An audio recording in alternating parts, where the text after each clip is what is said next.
So the chairman of the Employers Consultative Association, Keston Nancoo. Hey, thank you so much for coming in, man. Good morning to you. Thank you very much, Rennie. I was reminded, not Ronnie, Rennie. We have a running joke with that. The first time he came on here, even though we've known each other for a long time, he kept saying Ronnie. So I decided next time he came here, I called him a different name. I even changed his title this morning, Payback. That's fine. That's all right. He is the chairman of the Employers Consultative Association. Right. We've got a lot of things going on. It is good to see you. I expect I will be frequently having you here because these are truly challenging times that we are facing in Trinidad and Tobago, particularly in the area of the relationship between employees / representatives of employees, trade unions.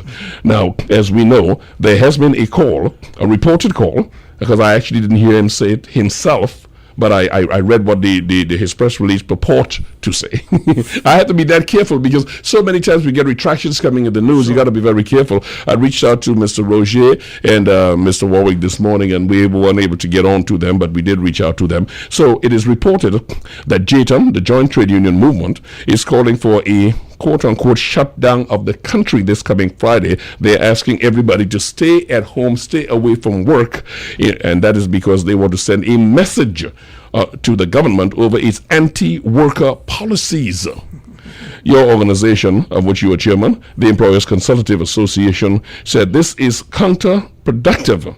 It says that nobody should be looking at a way of pushing a man down a precipice, a man being Trinidad and Tobago in this case, the country where it is precipitously curiously poised. Nobody should be looking to push them down. Tell me, why is it the ECA disagrees with the call for a day of abstinence? There's so many ways you could use for this. Absolutely. Thanks once again, Rennie. And I'm glad you touched on one of your topics that you're going to be speaking with later on in the session, which has to do with some of the outcomes of the G20 summit, okay, where there was a clear evidence of realignment and configuration of alliances and axes among the world's leading economies. What this means is anyone's guess, but as you have alluded, things will shift. Yes. And as you know, whatever takes place on the global stage, it impacts emerging economies. Just for our listeners who may not be too familiar with the G20, the G20 is a collection of the major economies of the world getting together. This year they had a particularly rough time, and just give you the perspective here, particularly rough time because the odd man out was the United States of America. And they happen to be the dominant economy in the world. So if they are not settled, then the world is unsettled. Hence, these alliances or breaking up of these alliances are so important. Please go ahead, Mr. Right. Nancoo. So because in order to create the context for our conversation, it is really, if that is taking place on the global economic landscape, you can well imagine the relative impact on the Trinidad and Tobago's macroeconomic landscape. Yes. You know, so I'm saying all that to make the point that, or to inform why the Employers Consultative Association is pretty much saying, guys, whilst we all have to share in the blame as to how we got to this place, we need to step back and think again. Because at the end of the day, if that kind of action continues to take place, no one wins. And it's really not about winning and losing.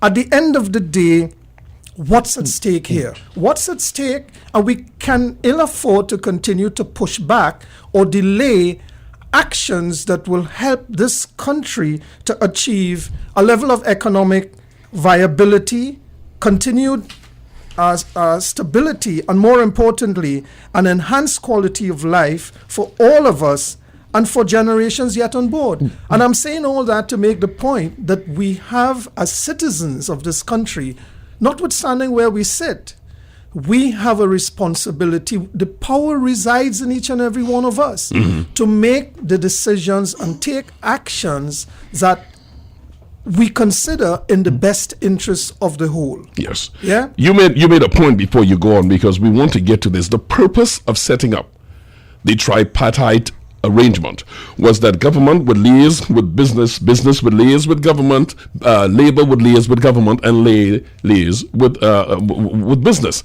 So this was set up to avoid this sort of situation. What happened? You say there's enough blame to go around, but explain to us this morning as briefly as you can, but as clearly as you can.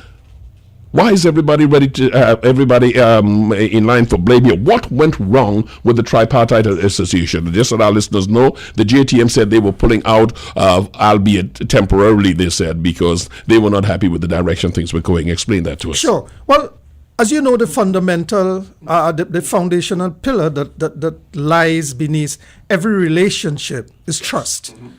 And more importantly, or in addition to trust, is respect.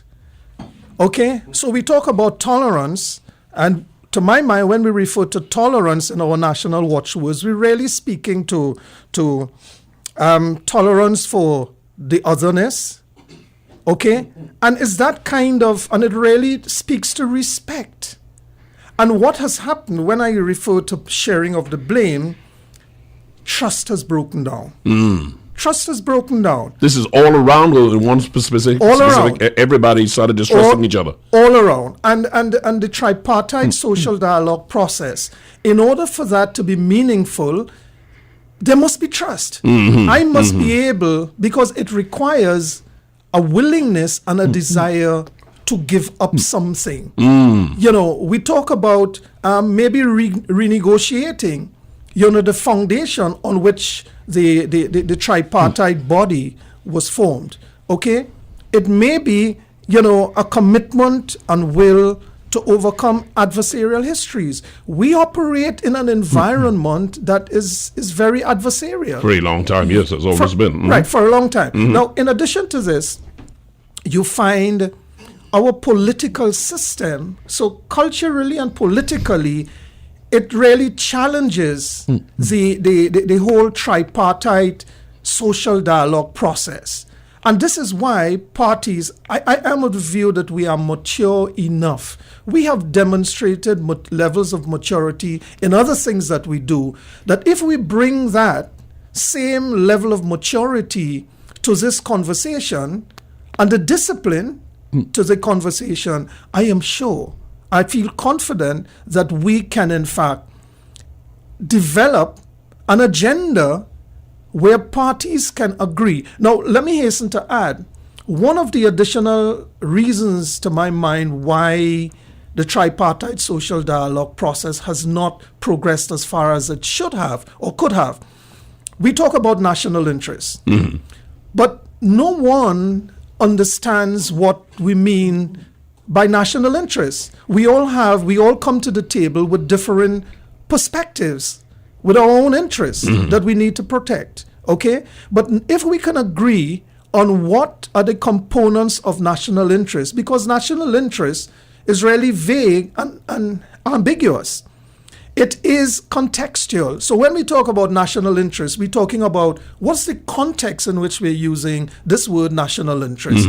And if parties to the conversation could agree, whether you say, okay, in this context, we're referring within the next 24 months to eradication of poverty, economic growth, you know, those kind of agenda items, you know, employee relationships and all the rest of it, I am of the view that we can begin to see a greater level of progress. I'm a little slow on a Sunday morning, but tell me if my slowness is the problem here, because I always thought an underlying layer of the good of the country has to fall into what some call, if you wanted property, they call it eminent domain. You take it for the good of the many, and or the good of the many outweigh the interest of a few. Is that an inaccurate understanding of this national commitment that we must look at?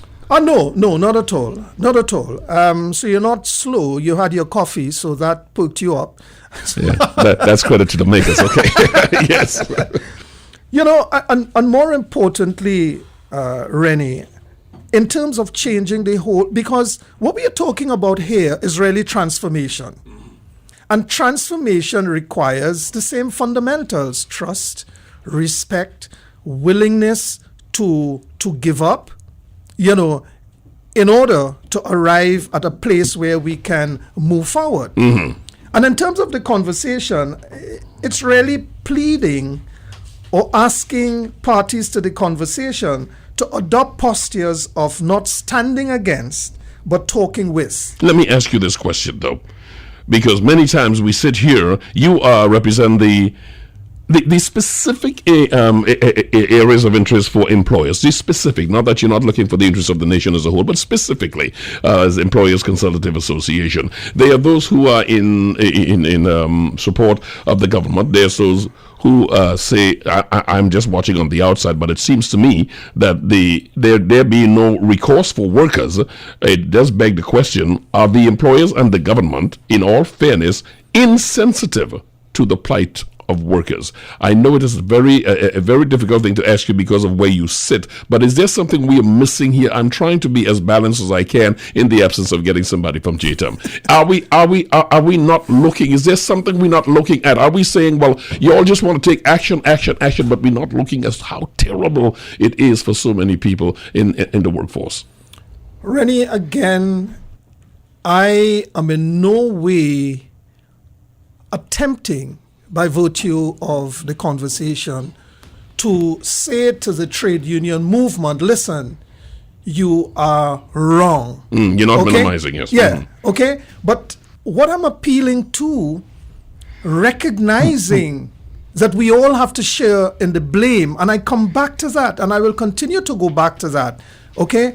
Because parties are not without blame. But what I'm speaking to is, if we, and I have no doubt that the leadership of the trade union movement, so to the government, so to employers, want what is in what we would have defined as in the national interest, okay? Because you don't want to see your country just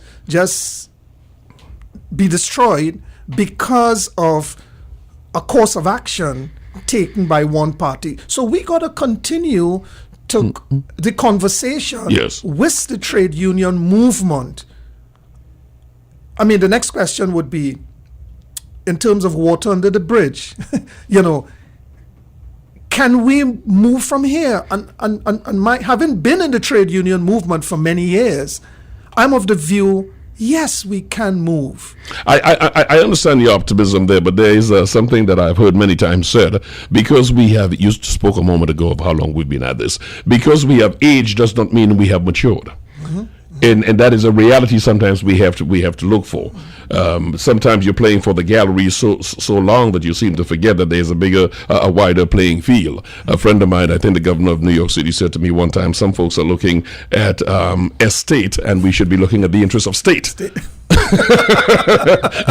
Because at some point you have to collapse that. You made a point, however, the release coming out, the voice you're hearing, by the way, is that of the chairman of the Employers Consultative Association, Mr. Keston Nancoo, who is my guest here. You made a point. You said that under industrial relation rules, employers are not obligated to pay employees who do not turn up for work. I ask this in the context of those who may be inclined to follow the urgings of the union.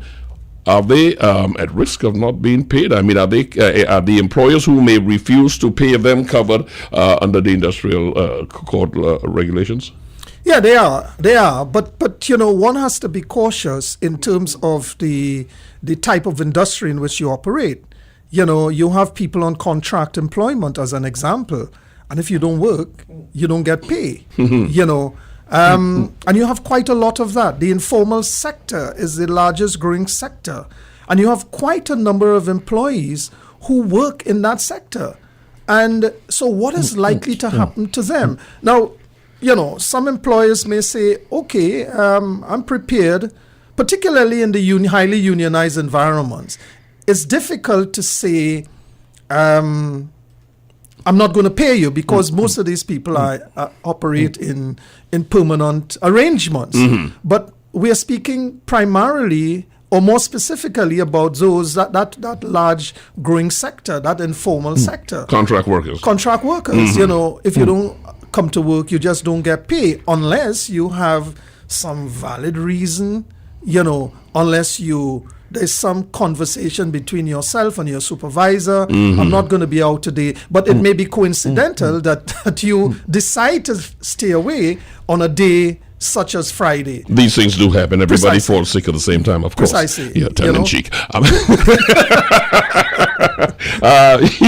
You raised the point of something that I think needs clarity, because those who are either clear on it, or it is convenient to muddy the water. You mentioned contract workers. Now, a lot of contracts are coming up for renewal. The government is saying we're not going to renew it because we either don't need the expertise anymore, we don't need the contribution, or we don't have the money to renew it. But a lot of folks are saying, no, you cannot get rid of contract workers. Am I missing something?